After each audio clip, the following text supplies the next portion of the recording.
За хоёр дахь номер чинь одоо дараагийн аженда маань болохоор бид сая энэ хэмжээ явуулах хүлээн аваад хүрцээрсэн хоёр зочны цуг ирсэн одоо үгүйсдээ хэлцүүлэх явуулсан. Тэгэхээр энэ удаа бидний зүгээс хэлсэн за самбар бид таамаглаас асуусан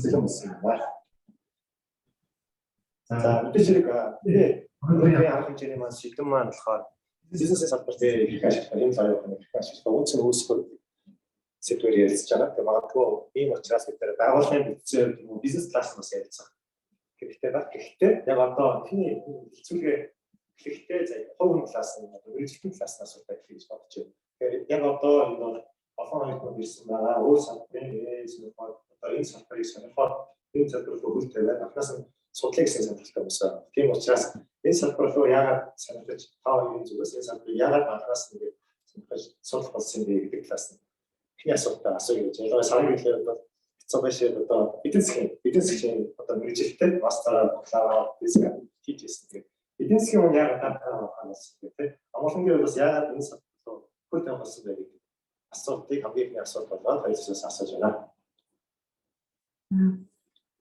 Би яг эдийн засгаар сурчсан гэхдээ сая хэлсэн чинь Монгол Ахтанаас энтранс гэсэн тэр сургуультаас бүх хүмүүс программинг заадаг. Тийм болохоор яг программинг бас дургуй биш юм гэж ойлгосон. Тэгээд эдийн засаг судлаад явж байгаа болохоор яг ингээд энэ тоо мэдээлэл data гэдэг юмнаас insight гаргах гэдэг нь өөрөө гоё юм байна гэдэг юм. Тэр өөр миний одоо яг юм хашиг юм дээрсэн. Тэгээд ингээд одоо GDP-ийн датагаас ингээд reviews хийгээд тоо гарчиж байгаа. Надад ингээд яг Монгол дахин тавих байсан юм чинь. Тэр утгаараа ер нь ингээд data analysis хиймээр байгаа гэж бодчихсон. Тэгээд Accenture гэдэг компанид ороод ихэндээ болохоор ер нь бол data scientist-аар ороогүй юм. Зүгээр business consulting гэдэг аягүй ерөнхий мэргэжлээр орсон байхгүй. Тэгээд дотор нь ингээд тэр үед бол хөргөн байгаа болохоор хитээ хүний багаагаа тэд нар ингээд AI ч юм уу data science бодоо явдаг гэдэг. Тэгээд бид нэр яг ингээд data ашигладаг гэдэгсэн болохоор тэр хэсэг надад амар таалагдаад яг машин learning ч юм уу тэр алгоритм хэсгийг бас сурчээ гэж бодоод би тэр угаасаа соёлын бахаас нэрлээ data analysis гэдэг юм даа.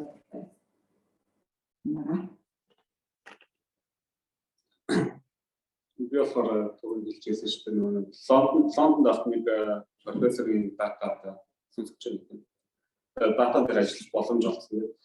Гэтэ яг одоо тэгээд орчин үеийн одоо AI гэхэр чинь нөгөө нэг юу болчихж байгаа гэсэн тийм нөгөө нэг хэдэн жилийн өмнө cloud гэхэр хүн болгон мэддэг юм шиг тэгсэн мөртлөө яг юу юм гэхээр ингээд яг барьцтай юм байхгүй нэг 15 жилийн өмнө бол тийм байсан шүү дээ. Одоо харин cloud юм бол яг хэлбэрээ олцсон тийм хүн болгон мэддэг тийм юм болсон шүү дээ. AI болохоор нөгөө 15 жилийн өмнө cloud чинь тийм ойлголт болчихлоо л да. Бүр одоо чинь 30 жилийн өмнө artificial intelligence гэдэг бүр тийм л оюун ухаан гэдэг сэдвээс илүү одоогоор сая дараагийн слайдын дээр гарч ирсэн тийм нэг талаас нөгөө нэг судалгаа талын тийм статистик математик талын аспект байхад нөгөө талаас яалтч нөгөө инженерингийн ойлголт нь байхгүй болол орчин үеийн одоо 2021 онд яригдж байгаа AI гэдэг юм бас учир дутагдaltaй болчиход байдаг.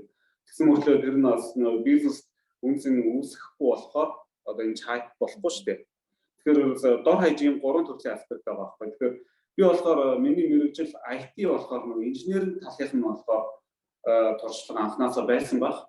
Тэгээд нөгөө талаас яг нөгөө нэг математик онлайн талын AI руу тэр тал руу яаж орсон бэ гэхээр тэр багшийн датан дээр ажиллах боломжийг гарсан. Тэгээд яг ч нөгөө шийдлийг нь хайгаа явахаар жоох статистик математик талын ойлголтуудыг сурахгүй болсон. Хоёрдугаар болохоор одоо миний ажиллаж байгаа энэ Advice гэдэг компани намайг Лондонд байхад захирлын над руу нэг өдөр мессенжерээр бичиж нэг ийм AI-тай холбоотой прожект эхлүүлэх гэдэг нь жоо авахгүй гэдэг.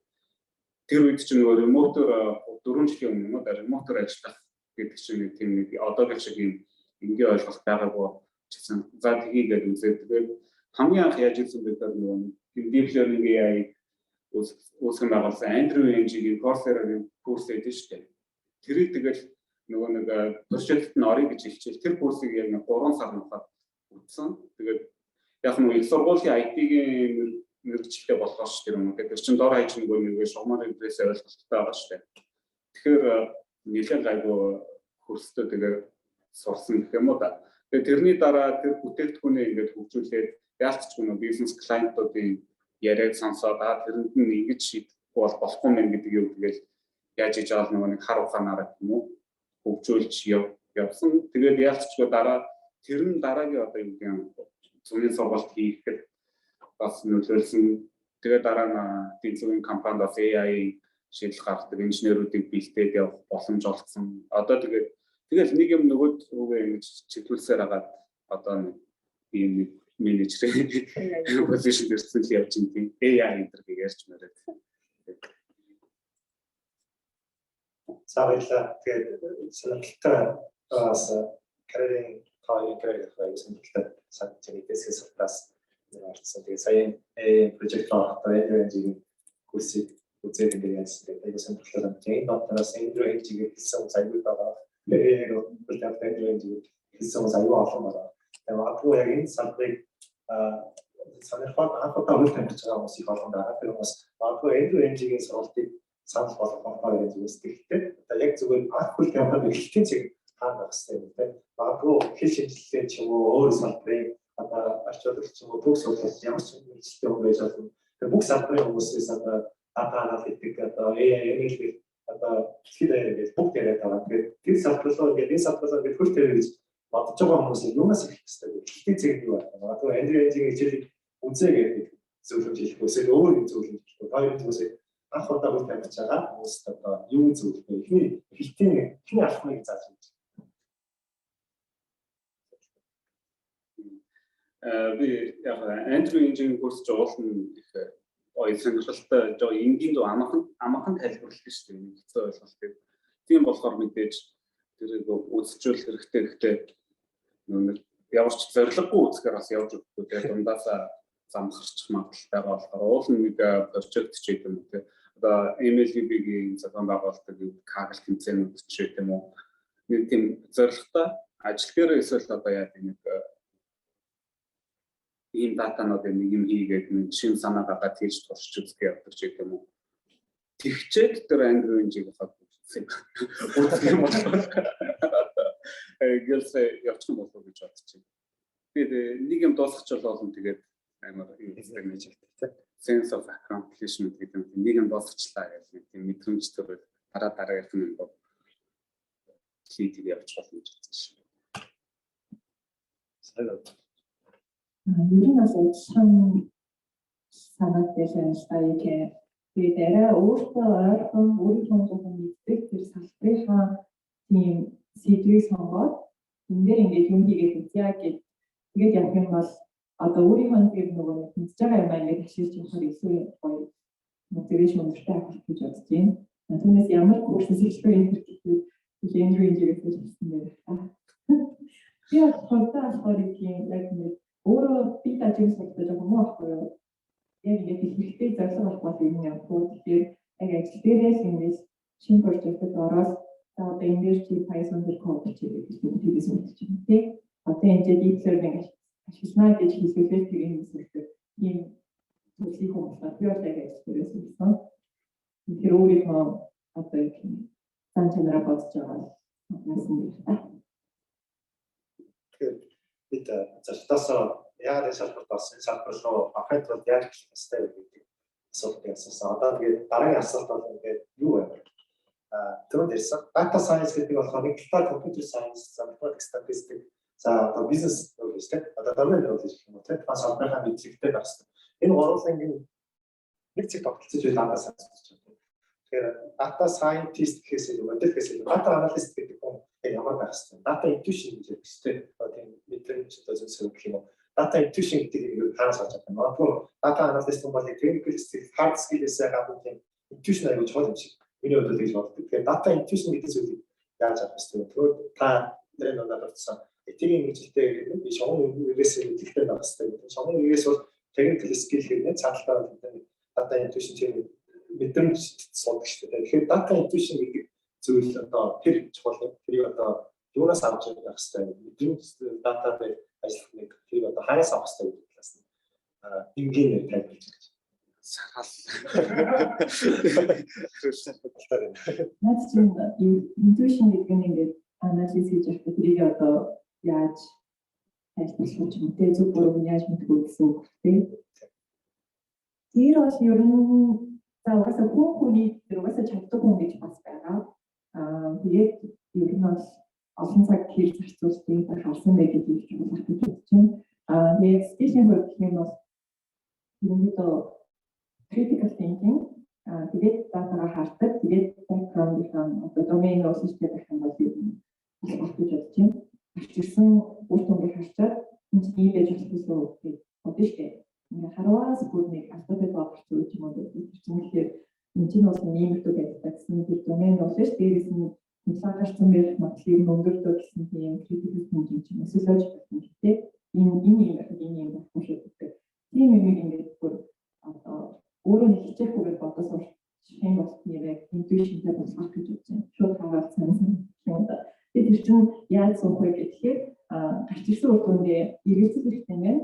Ер нь бас их тохиолдолд тиймээ юм бодсон үр дүн гардгүй байгаа. Тэгэхээр эргэлзэх хэрэгтэй юм байна. Тэгээд тэрийгээ бодож үзэх хэрэгтэй юм байна. Тэрнээ маш их цаашдаа хэрэгтэй. Миний асуулт их зэгцгүй асуулт байсан юм. Сараа маань аягүй зэгцтэй болж байлаа. Яг юм эсвэл critical thinking, logical thinking гэдэг аягүй ихтэй. Багтан дээр код бичих юм уу, ханс skills гадна одоо математик статистикийн дэд тоонууд энэ часаа дээрээс идэг модель хийсэн гадны logical thinking чухал гэдэг талаас. Миний асуултыг зэгцлээд зөв ойлголдог гэсэн цаадаа байлаа. Тэгээд саяхан бид нэр бүгдээ мэдж байгаа одоо Нобелийн шагналыг тодорсон.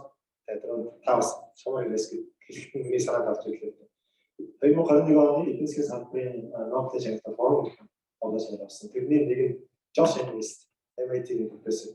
Josh Engrist-ийг Нобелийн шагнал авсан дараа нэг ярилцлага үзсэн чинь econometrics бол одоо original data science гэж хэлсэн байна. Тэгэхээр бид нар data science гэж яриад байгаа юмс модель гэж яриад байгаа юмс энэ бид нартай аюул ойрхон тийм танил зүйл байсан. Одоо та эдийн засгийн салбарын эдийн засгийн мэргэжилтэй болохоор илүү дэлгэрэнгүй хэлбэр компьютер инженерийн гэсэн дээр илүү data science гэж яриад байгаа юм ингээд аюул холын юм ярьж байгаа юм тийм ойрхон юм шиг байгаа. Econometrics бол data science-тай аюул ойрхон. Тэгж бодохоор одоо бид нартай мэддэг юм байна. Арай өөр ингээд том зургаар орчихсон. Тэгэхээр econometrics эдийн засгийн салбарын мэдлэг түүний шугам мэргэжээс data science хэрэг юм бэ? Одоо mathematics, statistics, эдийн засгийн econometrics гэж байна. Тэр мэдлэг чадварууд skill юм. Одоо data science-ийн салбарт хэрэг юм бэ? Хоёр талаас нь асууж байна. Та шугам мэргэжийн талаас илүү level хэлээ. Баярлалаа. Тэгэхээр юу мэдээж нөгөө нэг надад хоёр аспект байна л да. Юу гэхээр нэг нь мэдээж нөгөө нэг дататайгаа зурлахад те нөгөө intuition гэж ярьсан шүү дээ. Тэр тал дээр мэдээж эдийн засгийн ойлголт байх юм бол нөгөө хийж байгаа яг нөгөө таскаа хийж авах нөгөө нэг эдийн засгийн тэр ойлголт нь хэрэг болно шүү дээ. Чухал эдийн засгийн economic гэх юм уу та те ойлголтууд ур чадвар мэдээж хэрэг болно.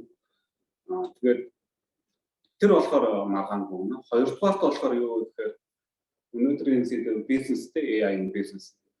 Тэгээд тэр нэг AI data science ашиглаад нэг юм хийгээд шүү дээ. Шийдэл гаргаад те бизнест нь нэвтрүүлээд шинэ үндэс нь бий болгоод өөрөөр хэлбэл одоо жишээ нь сараа тэр зовлон нэлээд яаж байгаа амар олон модельүүд ингээд загварууд гаргалаа бизнест нь нэвтрүүллээ. Тэр нөгөө үнэхээр үндэс нь бий болгож гинөө. Яаж тэрийг evaluate хийх болохгүй те. Тэнгууд тэр чинь одоо жирийн машин learning гэж юм уу? Ингийн нөгөө нэг хөрхөө neural network-оор хийж болохгүй. Яг жинхэнэ нөгөө нэг эдийн засгийн загвар гаргадаг те. Яг нөгөө causality гэдэг шинжлэх ухааны econometric-ийн агаар дүгндэг тийм мэдлэгтэй хүмүүс авах юм бол тэр их маш чухал ойлголт. Өөрөөр хэлбэл нөгөө нэг жижиг сажиг нөгөө нэг дататаа зурагладаг ажил дээр мэдээж тэр intuition хэрэг болно. Тэрнээс гадна жинхэнэ бизнес руу нөгөө нэг юм аа ингээд нэвтрүүлсний дараа үнс үнэхээр байна уу? Тэгээ одоо чинь манайх нөгөө нэг air conditioning гэдэг унтрааж асаадаг шийдэл гаргадаг бүтээгдэхүүн байгаа гэсэн шүү дээ. Одоо энэ том барилгад одоо чинь манай AI нэвтрүүлээ гэдэг яасан цахилгааны хэрэглээ нь одоо жишээ нь буурсан юм уу, нэмэгдсэн юм уу? Эсвэл одоо яа тийм хитэн ажилтнтай байж оператортай байж байгаа тэр тоогоо багасгаад үнний зардал багассан юм уу гэдэг юм. Тиймэрхүү эцсийн evaluation хийхэд бол маш чухал гэж бодож байна. Ер нь econometrics data science хоёр нэг юм гэж хэлж арга босгох юу гэх юм. Econometrics-аас data science-ийн дотор байгаа гэж хэлж байна. Яг econometrics системсэн гэдэг нь миний бодлоор болохоор одоо тийм макроэдицийн data шиг юм уу тий. Одоо өрхүүдийн data гэдэг нэг ингээд цогцолсох хэрэгтэй байна гэдэг нь одоо big data-гийн ерөн үйлчлээс өмнө хүмүүс мэдчихсэн. Тэрийг ингэж харж байгаа одоо улсынхаа бодлого ч юм уу тий. Тэрийг ингэж ашиглах хэрэгтэй байна гэдэг тийм сэтлэн хамаагүй big data-аас өмнө байсан болохоор тэр тусдаа салбар болсон гэсэн. Тэгээд тэрийг одоо эденс модель гэж хэлж яаж яах вэ гэдэг нь явуулсан байгаа. Юу нь өөр юм гэхээр econometrics-аас ерөнхийдөө судалгаа ч юм уу тэр policy-гээр үйл хөдлөл ингэж харагддаг болохоор одоо өдөр тутмын процессыг сайжруулсан ч юм уу тийм маягаар нэг ашиглах тохиолдол бага байдаг. Тэр үгээр одоо product болгоод ч юм уу яаж энэ юмрууд scale-ийг solution хийх гэдэг нь бас тэр ашигласан. Нэг үегээд багтаад үүсгэж байгаа. Тэндээс нь яг policy ч юм уу тийм макро төвшний асуудлууд ингээд ийм байна гэсэн юм хэлж байсан. Тэгэхээр нэг өөр юм гэж бас хэлэхгүй байна. Өнөөдрийн арга хэмжээний маань сэдв бол бизнесээс холбоотой хэрэг ашиглах гэсэн. Сая бол одоо хувь хүмүүст хөгжлийн талаас хэлцүүлэг өргүүлсэн бол за одоо хэлцүүлгийн сэдвээр баз зэрэг байгууллага хийж үзэж бодож байна. За манай хоёр зочин маань хоёулаа өдөрт халбан шалтгаан менежер гэхээр одоо ингэ пэй ажиллаж байгаа дата дээр ажиллаж байгаа компаниудад хамгийн эрэлттэй одоо үйлчлэлт юу юм бэ гэдэг талаас нь асууж байна. Одоо энд одоо дата дээр ажиллах, дээр ажиллах гэсэн ажлын байр байсан хүмүүс зөндөө байгаа. Одоо бид нар бол дата дээр ажиллаад дата гэдэг ойлголт авсаас data analyst, data scientist одоо юу гэдэг data engineer гэдэг олон одоо ажлын байруудыг одоо гэдэг болсон. Одоо хамгийн одоо хэрэгцээтэй магадгүй тоогоос одоо ажилтаа хайж магадгүй. Тэгэхээр энэ дээр хэлж болно гэсэн ямар ажилтан одоо хамгийн үнэтэй та хэрэгтэй байна гэдэг талаас нь хэлж байна. Одоо маркет дээр одоо ажлын байрын одоо эрэлттэй ажиллах юм дата тэрийг байна. Би одоо жишээ нь оюутан байж байгаа би дата дээр ажиллах юм бол та хоёрын байгууллагыг би өөрийгөө ямар болгочиход та хоёрын ингээд үлэгдээ та хоёрын байгууллагад одоо ажиллах боломж үүсэх гэдэг талаас яг ийм хүмүүс илүү гэсэн юм бас ер нь байхгүй. Өргөнөөр нь гэх юм бол data scientist дахиад бас ер нь бас хамгийн үнэтэй байгаа AI ашигладаг. Сайн ингээд нэг data scientist, data analyst ч юм уу тийм ингээд зөвшөөрч авсаа тэр нь болохоор ямар холбоотой юм бэ гэхээр ер нь ихтэй data scientist гэдэг үг харагдаж байна. Тэгээд ингээд олон бизнес хэрэглэдэг гэсэн гол жоохон ингээд нэг мэрэгшилт маягийн гарчилсан одоо ML engineer ч юм уу data architect ч юм уу engineer гэдэг бизнес болгоно одоо solution-ийн тулд арчлахын тэрийн юу гэх юм solution хариу системийн инфраны ямар гэж тэрийг боддог хүмүүс ахад яг машин learning-ийг хамгийн сайн мэддэг хүмүүс эсвэл яг бизнестайгаа ингээд гол холбоо дээр ажилладаг. Бүгдээрээ юу хэрэгтэй үнцэнтэй яг ингээд бизнестэй яриа явуулдаг хүмүүс илүү харагдчих гэсэн тэрийг яг хинч хийж өгөх болж байна. Тэгэхээр бас ингээд саяны одоо нэг 3 бүрийн хийсэн аль нэг тал руу мэрэгшиж болно. Бүгдээр үнцэнтэй байгаа. Харин аль нь зүгээр юм бэ гэдэг болохоор өөр хийж юм те бодоод шийдсэн дээр эсвэл ингээд юу ч гэсэн машин learning хийгээд янз бүрийн харж үзээгээд явах болчихсон байдаг. Тэгэхээр одоо бизнес аналистаас илүү data analyst-ын дээрээ гэсэн юм байна. Одоо өөрийнхөө чадвартай татварлал би энэ чиглэлээр явъя гэж хэлсэн байна. Түрүүний нөгөө миний харах онцлог энэ шүү гэдэг хэлсэн шүү дээ. Юу гэдэг нь чинь байгууллагын senior manager юм шүү дээ. Тэгэхээр миний нөгөө харж байгаа эцсийн зорилго нь болохоор нөгөө үнцийн нөөцтэй клиенттай хэрэглэгчтэй нэг юм продактаа хэрэглүүлээд шинэ үнцийг бий болгох гэдэг талаас нь илүү харж байгаа байхгүй. Тэнгууд яг яалтч сая сарагийн хэлдэг шиг нөгөө data scientist-ийн эсвэл инженер нь тийм байх хэрэгтэй. Тэгэхээр илүүтэйгээр чинь амар олон хүн хамтарч ирдэг. Борлуулалтын албаны шууд клиенттай яадаг те. Эсвэл одоо нөгөө нэг аваад ирсэн прожектоо консалтингийн одоо POC гэдэг шатнд нь байлаа гэдэг. Өөрөөр хэлбэл тэгээ эцсийн байдлаар сүүлдээ энэ хөгжүүлэгчид инженерүүд тэгээ энэ клиентууд байр ингээд бүгдээр ингээ хамтраад ингээд нэг шинэ үнцэн бий болгоход хичээж байгаа болохоор чинь хамгийн чухал нь communication л болчихж байгаа юм л да тий.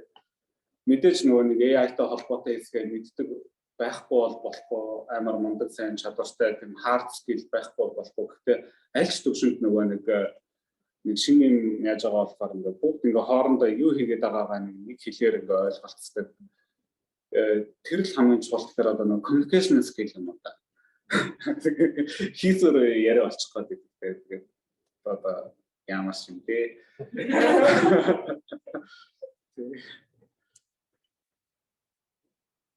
Баярлалаа. Тэгэхээр бизнес үнцэн үүсгэхэд олон бүтцийн олон нэгжийн бүтээн олцоогоор бизнес үнцэн үүсгэдэг. Та өөрийнхөө танилцуулгад донд бас дурдж ирсэн. Agile бүтцтэй гэдэг үгийг дурдж ирсэн. Тэгэхээр сая бол бүтээд ингээд ажлын байрууд танд байгаа ингээд data scientist гэдэг ба ярьсан. Одоо магадгүй энэ донд ингээд өөрийн бизнестэй менежер гэдэг байгаа. Өөрийн оюун бизнес. Тэр хүмүүс одоо бүгд л одоо яг магадгүй байгууллагт датаг баг байхгүй. За байгууллагатай нэвтрүүлээд нэг өнөөдрийн сэдв буюу өөрийнхөө бизнестэй үнцэн үүсгэх гэж байгаа хүн байх юм бол яаж одоо бүтсэн явах вэ? Одоо үүснээс хойш бүх байгууллага ингээд дата дээр ажилладаг centralized, decentralized гэж янз бүрийн бүтц гарч ирсэн шүү дээ. Ажил гэдэг чинь тийм бүтц байгаа гэдэг. Тэгэхээр шинэ бизнест орж ирэх юм бол дата багийг яаж бүтцийн үед нь бол яаж одоо үүсгэх ёстой гэдэг талаас нь классаж яваа. Та нацраад өсгөл нь яа гэдэг 40% одоо менеж хийх гэж ярьжсэн. Одоо менеж хийгээд яваад дата багаа яаж хөгжүүлээд ямар бүтцээр явах ёстой байдаг бол одоо бизнестэй үнцэн үүсгэх гэх юм. Би болохоор нэг AI product хүмүүс санал болгодог стартап компани менежер шүү дээ. Тэгэхээр миний зүгээс анхаарах хаа зүгээр нэг компанида хөгжүүлэлттэй ч гэдэг юм тэрийг яаж хийх вэ гэдэг дээр толгоогоо гашлан мэдээж нөгөө клиент тал үнцэн бий болмоор байгаа тийм. Нөгөө клиентууд ингээд компани болгоно ингээд шал өөр калчртай тийм. Тэгээд одоо чинь 100 жилийн түүхтэй компани байлаа гэдэг 5 жилийн түүхтэй цоошин компани ч гэдэг юм уу тийм. Тэнд нэг дундаж нас нь одоо нэг 50 настай эрэгтэйчүүдтэй компани байлаа гэдэг энэ ч болохоор цоошин одоо залуучуудтай байдаг ч гэдэг юм уу. Эсвэл бүр ингээд амар хатуу сэтгэлгээтэй нөгөө нэг тийм хүн байлаа гэхэд одоо яадаг ч тэгэхээр компани болгон калчер болгоо өөр. Тэгэхээр тэр болгонд нь тааруулж харьцахгүй болохгүй тогтсон дүрэн байхгүй. Гэхдээ одоо чинь сүүл гарч ирж байгаа хэллэгүүд гэх юм бол одоо digital transformation гэдэг хэллэг байна те. Тэгвэл одоо ялангуяа жоохон Японы хуучин компани ихтэй шүү дээ. Технологийн одоо аж үйлдвэрийн компаниуд тэгвэл тэднээс ч юм болохоор ингээд шинжлэх бүгд ингээд компани чинь цааш төсчүүлдэхийн тулд одоо шинжлэхдэх хэрэгтэй, трансформашн хийх хэрэгтэй. Тэгвэл ихэнх тохиолдолд компаниуд өөрсдийн гэсэн тийм roadmap гаргацсан ч гэдэг юм уу гаргах гээд оролцож байгаа. Digital transformation гэдэг сараа хэлжсэн data driven ямар business transformation гэдэг тийм. Тэгээд өөрийн гэсэн бодлого гаргах гээд хин нэгэн хэмжээнд ингээд толгоо гашлаад байж байгаа. Тэр нь одоо CTO гэж гэдэг юм уу, эсвэл CIO гэж гэдэг юм уу, CEO гэж гэдэг юм байж байгаа. Тэгээд тэр хүмүүстэй аль болох дэлгөнө нэг төвшөнд аваачиж байгаа л ярих гэж үзэндээ би бол стартап болохоор одоо тэгээд хэвээр нэрээ алгсан л дээ нэг баригдсан юм байхгүй.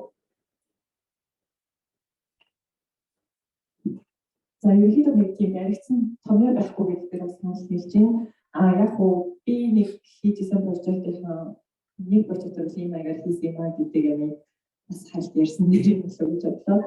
Саяны тэр нөгөө нэг мобайл операторын нэг охин компаниас ахвал нөгөө нэг одоо том компаниас арай их хямдхан SIM карт мобайл сервисийг хийдэг. Тэгээд ерөнхийдөө хүмүүсийн тоон жижигхэн тэгээд хэлбэр ингээд ерөөсөө тэгээд ашиглаж байгаагүй AI гэж юу гэдэг бэ?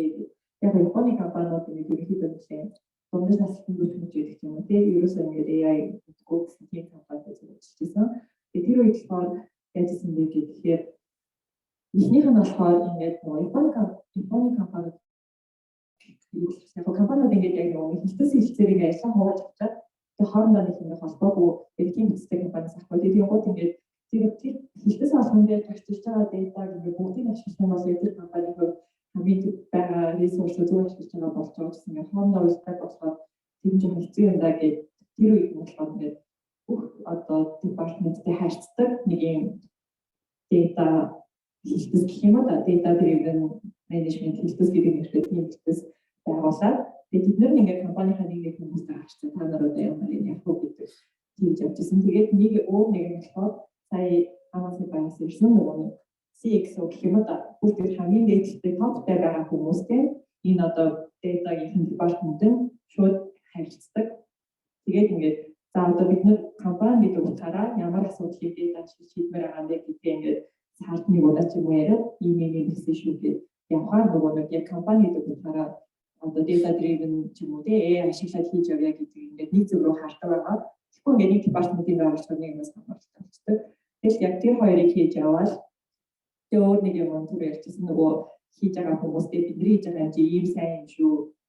Энэ одоо та нарын хийж байгаагаас ингэж сайжруулсан ч юм уу ийм сэжлбод тэ та нар хийх болохгүй. Тэ та нар лаач шүү дээ гэдэг мастер коммуникашн хийж яваад энэ гурван зүйлийг нэг хийгээд их бодвол нэг жилийн дотор тэр компани нэлээ ингээд хүмүүсийнхээ сэтгэлгүйн AI driven болоод юм болсон дэр ингээд за одоо data ашиглаад явах гэдэг тийм карт юм жагаас хэлдэг болчихсон.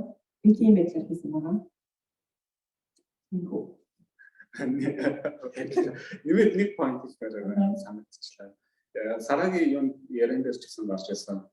Нөгөө нэг эцсийн дүндээ клиент нь яг нөгөө AI-г өөрсдөө ашиглаад явах байдлаар нөгөө клиентуудаас зааж болохгүй гэдэг. Тэр нь болохоор манайх ч гэсэн бас адилхан баггүй. Бид өөрөө scalability гэж баг амар олон хэлсэн.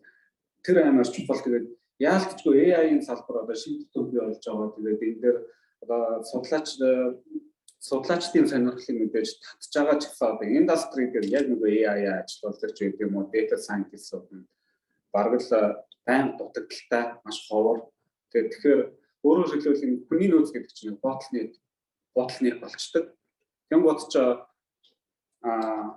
өөрөөр хэлбэл за ингээд амар одоогийн нэг science төвшинг, engineering төвшинг AI-ыг ажиллуулад явж байгаа. Одоо манай бүтээгдэхүүн хийж байгаа манай талд ч ховор, client талд ч ховор. Тэгэхээр чи scale хийж чадахгүй, scale хийдэг болохын тулд яах вэ гэдэг дээр мэдээж санаа тавина. Тэм бод энэ процессын донд яадаг вэ гэхээр client-тай эцсийн дунд ямар нэгэн байдлаар нөгөө аль болох мэдээж бүтээгдэхүүнийг хэрэглэхэд амархан байх талаас нь бид нэр хичээн нөгөө талаас айлтчгүй нэг сургалт маягийн юм клиентуудаа хийхээс аргагүй болдог. Тэгээд шинэ тутамд үүсэж байгаа салбар болохоор мэдээж нөгөө нэг бүр яг ингээд глобалыг хүлээн зөвшөөрөгдсөн дэлхийд даяараа хүлээн зөвшөөрөгдсөн тийм ойлголтууд мэдээж одоо бүрдэж бий болж байгаа. Тэгэхээр нэг тиймэрхүү байдалтай тэгээд сургалт гэдэг нь бас нэлээд чухал. Тэгээд бас нөгөө ойлголтуудаа нэгтгэхэд бол юм community үүсгэн гэдэг ч гэсэн бас маш чухал гэж бодож байна. Тэгээд та их баяртай MLB-ийн бол их сонирхолтой point гарч ирж байна. Тэгээд data driven company гэж сайн ярьж байна. Data driven company болохын тулд ялангуяа бусад багуудтайгаа коммуникацийн маш сайн байх хэрэгтэй. Тэгээд бусад багуудыг датараа ингээд ороод ирэхэд data culture гэж ярьдаг. Байгууллагаараа data соёл үүсээд байгууллагаараа датагийн үнцнийг ойлгоод түрүүний тань ярьсан bottleneck гэж ярьлаа. Data scientist нь мундаг тийм одоо хүний нөөцийн тийм ресурс сайн байна. Тэгээ энэ бүгдээрээ байж нэгжиж дата бол ингээд байгууллагын үнцнийг олгож байна. Та сая ярьлаа шинэ тутам хөгжиж байгаа салбар, шинэ тутам хөгжиж байгаа салбар гэхээр ингээд бас биднэрт ирж байгаа нэг чаленж юм болохоор та хоёр ялангуяа энэ салбарт олон жил ажилласан. Шинэ тутам хөгжиж байгаа дахиад нэг маргааш дахиад нэг. Тэгэхээр бид нэр өөрсдөө тэгж бас ажиллаж байна. Яаж энэ data science-ийн тутам хөгжиж байгаа шинэ тутам хөгжиж байгаа хоттой хөгжилтэй өөрсдөө одоо ингээд хөл нийлүүлээд хоцрохгүй юм. Классаас өөрсдөө ярьж. Магадгүй өнөөдөр би ингээд юм ойлголт байхад маргааш data science дахиад нэг алхам дээр шилждэг. Тэгэхээр та хоёрын зүгээс энэ салбар хөл нийлүүлээд алхаж байгаа хоцрохгүй явж байгаа өөрсдийнхөө юунаас туршлаасаа болцсон.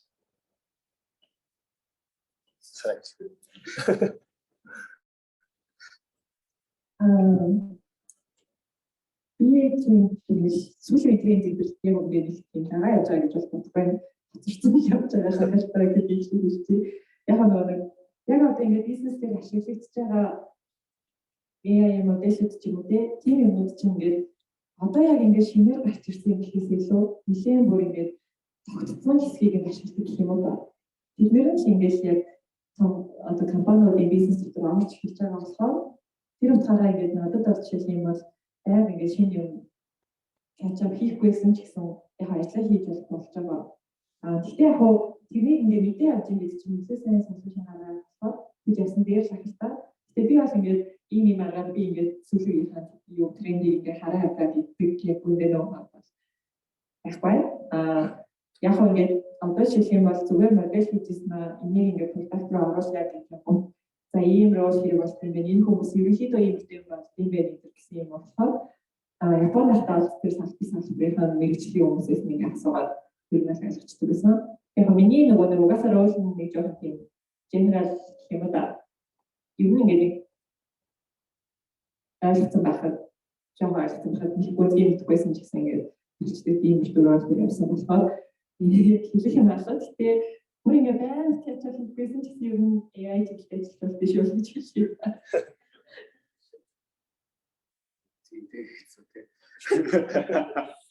Ёо мэдээж catch-up-ийн хоцрохгүй байна гэхээр чи аль болох мэдээлэл хайж мэдээлэл хайлах гэсэн үг шүү дээ.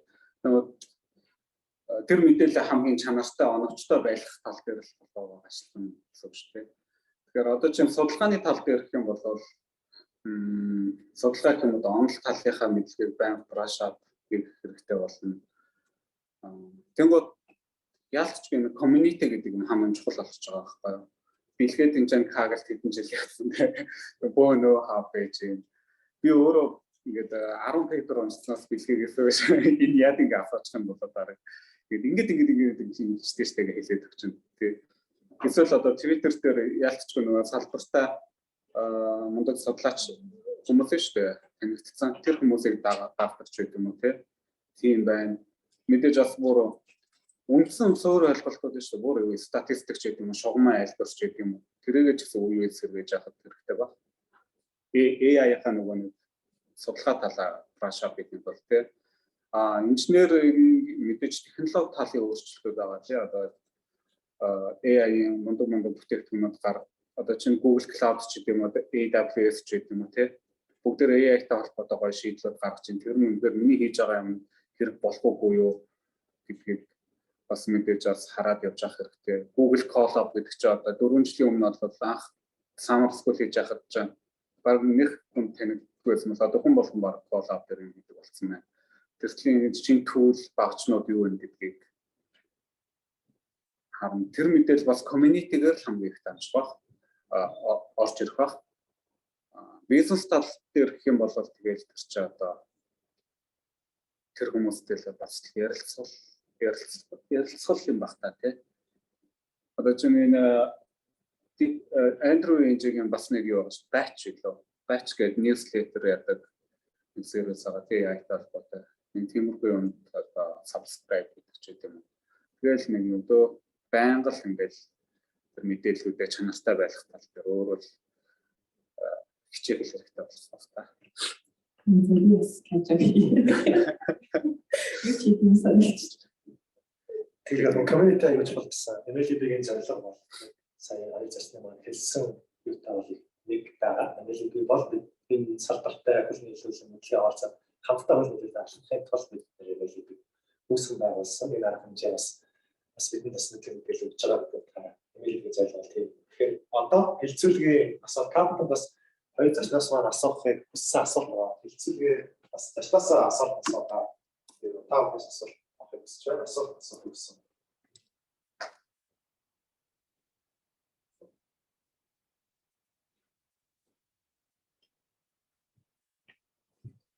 Юу асуултаа хинээс нь асуулт хэлээд зүгээр байна.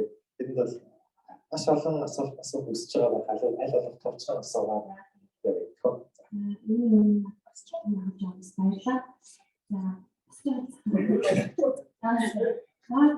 баярлалаа. Компани захирал онгоцны оруулж байгаа компани болохоор ерөнхийдөө яг мэдээллийн технологийн чиглэлээр судалгаа гаргаж хийдэг. Хөгжүүлэлт хийх судалгаа хийдэг компани байна. Тэгээд бид нар хаа сүүлийн нэлээд олон судалгаа болохоор энэ AI бизнес техник хэлбэрж байгаа Монгол хэвлэлийн ямар онцлог судалгаа зарлаад байна.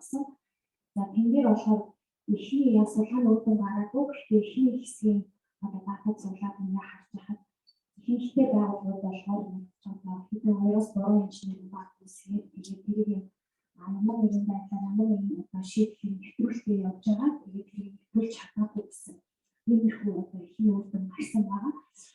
Тэгэхээр яг хөө мэдээж нэвтрүүлэн бидний болохоор бизнесийнхээ ойлгуулсан маш олон асуудал гэж тулгарч байгаа.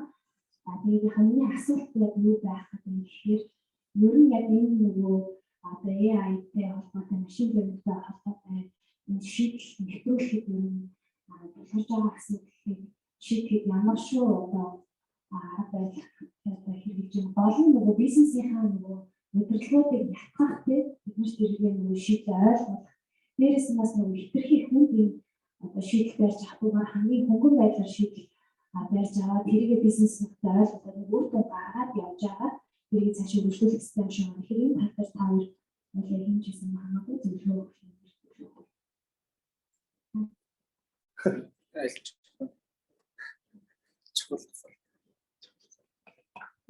Юу гэсэн дэглэн харж тээ. Тэгэхээр ер нь бол тийм нэг ихнийх нь болохоор бизнес priority хамгийн өдөртэй одоо удирдлагууд чинь одоо гэдэг компани удирдлагууд нь хараад энэ асуудлыг сайжруулж гоё юм байна гэж боддог тийм сэдвээ сонгож авах хэрэгтэй ба бидний чинь хоёр дахь нь болохоор ер нь ингээд нөгөө компанийнхаа юуг сайжруулах юм уу хэдэн data scientist-үүд ингээд бизнесээс олжгүй юм аа гэдгийг ингээд бүгдээ ойлгож авах хэрэгтэй гэж үзсэн. Яг бичсэн байгаа хэрэг тэгэхээр нэгдүгээр хамтдаа яриад яг ямар арга хэрэглээд яаж үзэх вэ? Яг тийм нөгөө ямар хүмүүсийг тэр прожект руу гацх вэ гэдэг асуулт байна л да. Хамгийн бизнес priority өгдөртэй сэдвээс сонгож тэрэн дээр одоо ингэж хэлбэг таад энэ projektийн хамгийн гол өрнөшөө гэж хийж байгаа. Тэгмээ та дараа нь шийдэж байгаа асуудал дээр тэр компаниудаа хамгийн сайн хүмүүсийг өгчээрэй. Та нар одоо яаж одоо ажиллаж байгаа энийг яаж сайжруулах зүгээр вэ гэдэг хүмүүсийг өөрийнхөө талаар аваад. Тэгээд дээрээс нь бид нар өөрсдөө data scientist-ууд алгоритмаас гадна data-га бас маш сайн ойлгож байгаа хэрэгтэй. Ер нь бол ингээд би энэ data canvas илүү мэдээтэй гэдэг дистанц дээр очдог хэрэгтэй гэдэг хөдөө бодсон. Тэгэхээр data scientist-ууд data-га ойлгоод тэгэнгүүтээ хамгийн сайн мэддэг хүмүүстэй яриад одоо та нар яаж хийж юм бэ? Энийг яаж хийх болох вэ? Тийм үү? Тэр талаар ингээд яриад нэг баг болоод ажиллах юм бол илүү яг хийх арга юм байна. Тэгээд яг small start гэх юм уу тэгээд томоос гэдэг юм байна. Тийм байдаг тийм юм үү? Юу ч гэсэн энийг ингэж хийж үзье. Энийг ингэж юу гэх юм шиг ингээд энэ тоог харьцуулбал сайжирч юм бодож юм гэдэг ингээд нөгөө нэг захирлын үзүүлээ. Тэгээд явуулах гэдэг юм байна.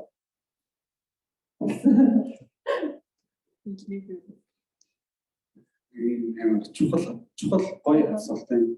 Тэгээд би зөвхөн харьцуулахад нөгөө уламжлалт нөгөө нэг систем хөгжүүлэлттэй нөгөө flow байдаг шүү дээ. Яг IBM-д орж байгаа бүр амар цаад байсан байна. Сүүлд яг agile гэдэг байна. Тэгэхээр уламжлалт ч болохоор яадаг шүү дээ. Тэгээд client дээр очоод business requirement гэдэг та нэг бизнесийн хэрэгцээ шаардлага чи юу вэ? Тэрийг ингээл stakeholder-уудтай яриад те. Ингээл анализ хийгээл тэндээсээ дараа нь system requirement те. Систем хөгжүүлэх юм бол ийм чаддаг систем байх хэрэгтэй юм ингээд гаргалаа. Систем requirement-а дараа нь software-ийнхаа дизайн болгоод тийм дараа нь дизайнаа бүр detail дизайн болгоод тэгснээ тэрийгэ хөгжүүлээд тэгснээ тест хийгээд тэгснээ нэвтрүүлснийхаа дараа maintenance буюу арчилгаа хийгээд тэгээд нэг юм life cycle байгаа шүү дээ. AI-тай холбоотой project болохоор ингэж явна гэхээр бүрдэхгүй болчт юм байлээ. Тэгээ яалтчгүй тийм их ихтэй фейлддэг. Тэнгод юу болж ийн вэ гэхээр agile-аар явахаас ихэнхдээ agile-аар явахаас аргагүй дээрээс нь түрүүн сарагийн слайдээр гарсан POC гэдэг нэг фейз заавал оруулж ирэхгүй болохгүй тийм юу ч гэсэн туршаад үзэн дата чи юу байгаа юм POC дээрээ хийгээд болохгүй ч гэж магадгүй магадлал нь амар өндөр гэдэг аль талдаа ингээд хүлээн зөвшөөрөв тийм ойлголцлоо гэдэг POC-ийн дараа болохоор би сайн анхудаа ажиллаа тэр их гоё PO value гэдэг POV гэдэг тэр POC concept proof of concept гэдэг concept нааза болох юм шиг байна ингээд AI модель талдаа болчих юм шиг. Гэхдээ нэвтрүүлсний дараа бизнес үнээр value үүсгэж чадах юм уу гэдгээ ямар нэгэн аргачлал ингээд гаргаж агаад тий үзээд туршаад окей болох юм байна гэснийхаа дараа нэг хөгжүүлэлт гэдэг юм бол болох юм болвол их юу юм байна да. Тэгээ хөгжүүлэлт чинь болохоор одоо стажинг agile юм юу юм тий боломжтой байна waterfall юм одоо өгсөн хүний нөөц хөгжүүлэгч юу байна эсвэл outsourcing юм уу яах юм тэр мөрөөгөө тухайн нөхцөлөдлөө цааш шалтгаалаад хийгээд явах болов уу гэж бодож байна. Баярлалаа. За бас хоёр асуулт байна. Санагдаа практик асуулт төлөвлөлөө. Өөр асуулт байна. Тийшээ байна.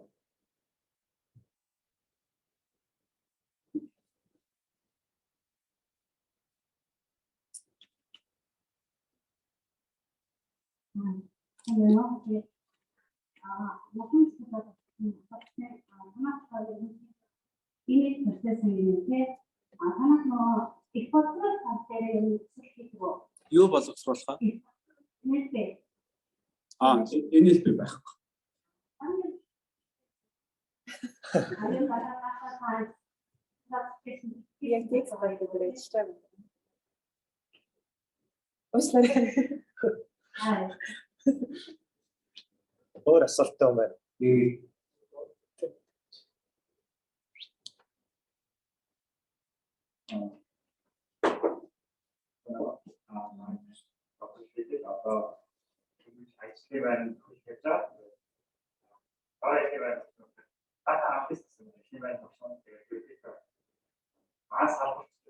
Манай бизнес аюу шинэ байгаа юм. Манай багтаал гэдэг статистикийн баярхан би одоо яагаад гэсэн энэтэй бороо бүртээ байгаа гэдэг. Бизнес та юм би та актив шууд гэдэг. Тэгэхээр хамгийн түрүүнд одоо шилжүүлэн байгаа нэр байгаа юм. Дата маань маш зөвхөн баг гэдэг. Ихтэй одоо бидний дата маш замбрааг байгаа гэдэг. Статистикийн одоо чиглэлээр өгсөн манай баярхан бол одоо Excel дээр цаатаараа хийхдээ юм уу ерөнхийдөө Excel дээр ажиллаж цэвэрлж байгаа одоо харин миний хувьд болохоор дата чиглэл өгсөн нь болохоор арт дээр чи одоо жоохон хэрэгэн тань нэлээд арт дээр жоохон код дээр цаатаараа цэвэрлэж байгаа гэдэг тийм чиглэл өгсөн. Тэгээд одоо дата цэвэрлэхэд нэг байх гэсэн байна гэж байна. Эсвэл бороо ашиглах юм шиг зүйлсээ тэгээд яг ямар аргаар цэвэрлэх бол юм ямар тул зүгээр бол юм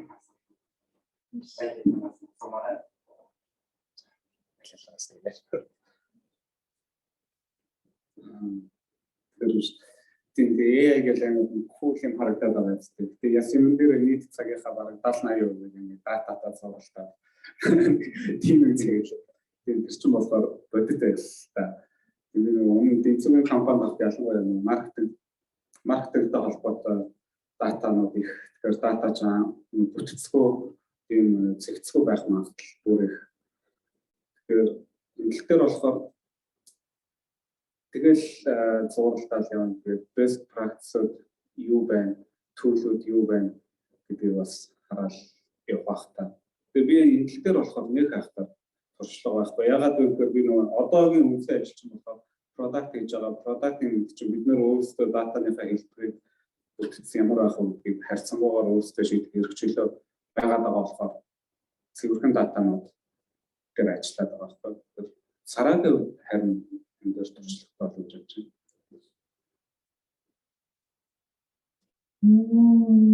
Нэг яг ийм зүйл ашиглаад ийм аргачлал гэдэг юм уу доторхоос шалтгаалж болохоор ийм бизнес дээр гэсэн хариултаа сонсоод гэтээ эхлээд болохоор нэг юм бодлоо одоо ингээд авчаа дата яг заван байх гэж байна. Тэгээд тэрийг ингээд цэвэрлэхээсээ илүү сая намаас энэ дата модель нэг өөрсдөө бодоод ямар юм бэ гэж тийшээ бодсон болохоор асуулт гарч төрж байгаа шүү дээ. Тэгэхээр нөгөө одоо ер нь процессыг салаад яавал цэвэрлэндээ байх үсэ гэдгээ ингээд бодоод тэрэндээ илүү энерги зарцуулсан нэгдүгээр дээрх гэж бодож байна. Өөрөөр хэлбэл ингээд клининг хийж зүгээр шүү дээ. Дандаа даваа гэдэг ажлыг байгаа. Тэгэхээр яагаад ийм муу хараа илээ, ямар сэтгэлээр байгаа чадвараа илээ, тэрийг яаж засах вэ гэдэг талыг бас бодсон чухал гэж бодож байна. Хоёрдугаарт нь болохоор ер нь бас айгүй даваа ажил тэгээд ингээд хүч хар ажил хийж би юу гэдэг байхгүй юу. Яг манай мэргэжлийн хар ажил хийж байгаа. Тэгээд ингээд тэр нь ингээд айхас баг цагаар зарцуулсан болохоор яг юу нь ашиглаж байгаа дата хийж юм уу те.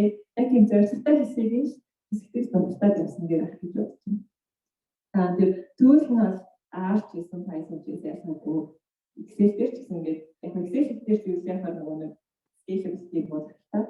Тэгээд тэр нь бас яг харилцаар үзэж хэмжин тэрийг багсах тавтгаа юу нь яаж болох вэ гэдгийг бодож байгаа юм байна. Би энэ бас явуулсан юм байна.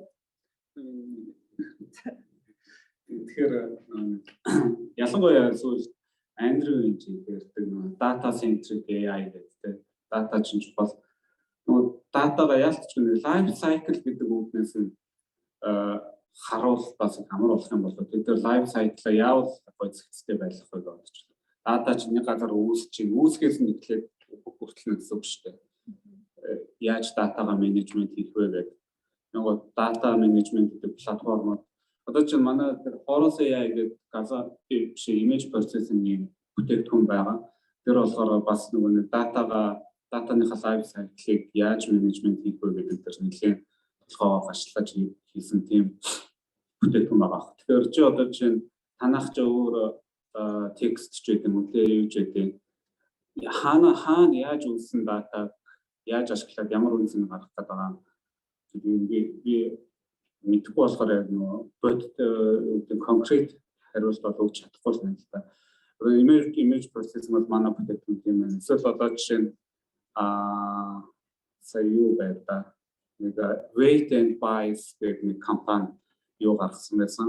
IPO хийх гэдэг W&B гэдэг компанийнхаа. Одоо чинь тэдний бүтээгдэхүүн бол бас л нөгөө нэг датаныхаа life cycle, модельийнхаа life cycle-ыг ингээд зовлон багтаагаар менежмент хийхэд зориулсан тийм шийдэл байх шиг байсан. Их мэдчлэн тийм бүтээгдэхүүнүүд байгаа хаа судлаад үзвэл. За хоёрт ч одоо баярлалаа. Сонирхолтой асуусан бодлоготой бас баярлалаа. Тэгээд хамгийн сүүлийн асуултыг бидний цаг хугацаа бас арга хэмжээ маань ивент маань арга хэмжээ маань бас нэг хугацаатай болохоор бас цагийн их байгаад байна. Тэгэхээр айл олох тавчхан усаар бас хүсэж байна. Нэг даваалаа юм нэг байлаа. Яг намайг гэдэг наусаа бид хоёр асуулттай. Энэ нэг хараа гэдэг өөрсдөө нэг хатаа гэдэг ханг дээр очингууд таад хийх яаж вэ? Яг энэ хатаа хийх бас яг ийм асуудал яг ийм болох шаардлагатай гэдэг нь банк на одоо нөгөө датасаа хамаарат архитектурын өөрчлөлт чинь тэр хүү гэдэг нь гадна тэгээд диджитал багтын яг дээрс баярлалаа одоо хатаа зөвхөн заавал нэг нэвтрүүлэх танаа доош сайжрах юм гэдэг инженерүүд аналистууд багтааж үүрэн хараад би үзэж юм хийж байгаа юм. Тэр хүмүүс тэгээд доор ажиллаж байгаа хүмүүсийн яаж юудаар юм хийх чадвар яг өөртөө доор ажиллаж байгаа хүмүүсийн яаж авах вэ? Яг энэ хот ажлын үед зарим хүмүүс татдаг хийх таасан тэр класс.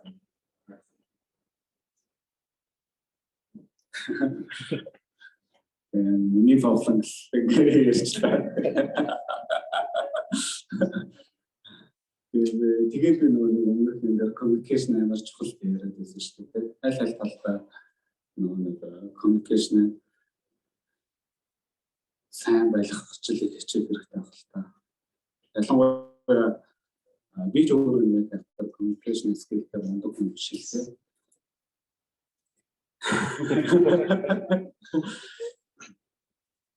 тэр архитектор солихын хувьд болохоор мэдээж танай компани өөрөө чинь нөгөө нэг зорилго юу вэ гэдэг л нэг юм болох бах. Тэгээ яг ямар бүтээгдэхүүн зөвхөн тэр клиенттай зориулж нэг юм хийж өгөхгүй байгаа мó эсвэл одоо ингээд арай нэг нийтлэг генерал юм хийхдээ байгаа мó гэдэг асуулт юм тийм. Зөвхөн тэр клиент ч амар чухал стратеги чухал клиент байлаа гэдэг тодорхой хэмжээг бүр ингээд суур хөртлөө жоохон уян хатантай архитектор өөрчлөх хэмжээнд хүртэл ийм байх юм бол мэдээж өөрчилж болох бах стейкхолдеруудтай ярьж байгаа тийм захиралтай байгаа ч гэдэг юм уу эсвэл тэр мэдээж зэрэг чинь технологи боломжтой өөрчлөлтөө боломжгүй өөрчлөлтөө тийм feasibility юу вэ гэдгийг инженерүүдтэйгээ ярьж гэдэг юм уу тийм байгаа. Бас нөгөө байгууллагын чинь нөгөө нэг vision гэж байгаа шүү дээ тийм. Тэгэхээр чинь бид нар энэ чиглэлээр ямаар байна гэж vision гаргаснаа клиентийнхаа шаардлагын дагуу шал өөр тийшээ дэлгэгээ явуучих юм бол бизнес гэдэг утгаараа хэдэн жилийн дараа ямар байдалтай авах вэ гэдгээ бас дотроо ярилцж ижил шийдэх байх та. Мэдээж яг надад ч гэсэн иймэрхүү клиентууд бас дуртай юм хэлэхдээ хэлнэ шүү дээ. Тэгэхээр тэр хооронд тэгэл тайлбарлаад үнээр нөгөө бид нэрээс шаардаад байгаа юм үнэлэлтэй юм уу гэж гэсэн бас өөрсдөөс нь дахин лавлдарч байдаг. Тэгэл communication л болчих жоохгүй гэсэн юм. Би өөрөө үзэж байгаа болохоор эхнээс үзсэнээр нэг их юм асах яг уу зүгээр бодоод үзэхэд болохоор хичнээн даалт өнгөртэйсэн ч гэсэн одоо тэр төлөв шинжээний ингээд ийм байлаа гаргаж байгаа шүү дээ. Хийж чадчихвал маш их хэцүүстэй тий. Хоёр дахь одоо багийнхаа дараа яаж ажиллах вэ юм уу тийм дараа ажиллах хэсэгтэй болохоор яг Монголын талаараас нь гонхтаас гараад байсан гэдэг нь ер нь data science гэж хүн бага болохоор одоо засаг хүмүүсийг аваад тэднийг ингээд яг карьерийн ингээд зөв support хийгээд явуулсан тийм станц байсан.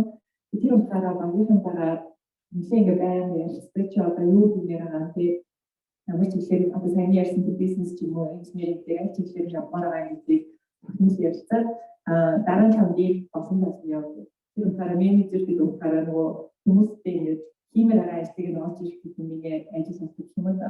Тэгээд ингээд яриад явах юм бол яриад юм бизнес багтай байгаа. Тэгээд дээрэс нь ингээд хүмүүс хэлцэнтэй юм аа яг уу найзууд спортч нэлээ ингээд нөгөө нэг форм юм харилцаатай болохоор гинт ингээд бас гараа очиж ийм хөлөө заахтай гэж бодоод ирсэн гэж юм уу тиймэрхүү байдлаар ийм форм хийх үзэх гэдэг юм гэж бодож тэгээд Education communication юм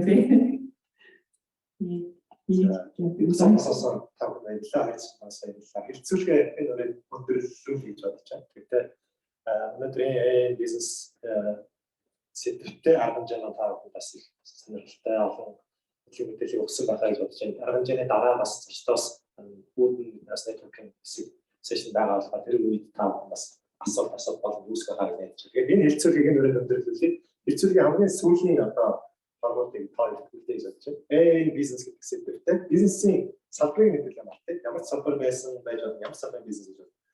Яагаад ч бол ямар боломж бололцоо үүсгэх юм бэ гэдэг талаас нь одоо энэ сэдвэртэй холбоод сүүлийн нэг товцхон одоо нэг стейтмент гэх одоо юу тийм нэг хэлж байна. Бас үсэж байна. Яагаад бид бизнестэй ашиглах ёстой вэ гэдэг товцгоо тодорхойлж хэлье. Тайлбар хийж гэх юм.